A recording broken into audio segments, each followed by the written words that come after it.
Nananawagan ng tulong ang ginang na nasunugan sa Makati noong mismong araw ng Pasko. Nasawi sa insidente ang isa niyang anak. Hanggang ngayon, pinoproblema niya ang pambayad sa pagpapa-ospital sa iba pa niyang anak at mga pamangkin na nasunugan o nasugatan sa sunog. Balitang hatid ni Micaela Papa.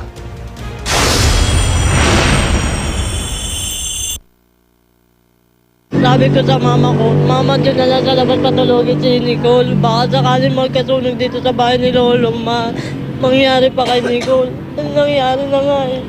Ni sa hinagap, di inisip ni Rayan Medrano na magluluksa siya sa mismong araw ng Pasko. Nasunog ang bahay nila sa Barangay Tejeros, Makati.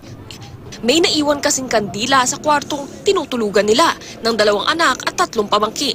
Hindi ko naman napansin na natumba nila yung kandila. Bigla na lang umapoy, lumiyab yung bahay nung tinitira namin. Hanggang sana hindi ko na nailigtas yung anak ko.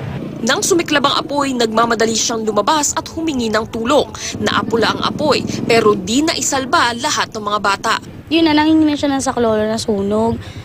Tapos wala siyang dalang bata. Namatay ang 3 taong gulang na si Carlo. Nasa ICU naman ng Santa Ana Hospital ang kapatid na si Nicole na wala pang 1 buwang gulang. Parehong matindi ang tinamo nilang sunog sa katawan. Under observation naman ang 4 na taong gulang na pamangkin ni Rayan na si Reden.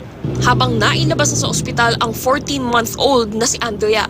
Gayun din ang 6 na taong gulang na si Darwin na nagkalapnos sa likod, paltos sa binti at mga sugat at paso sa muka.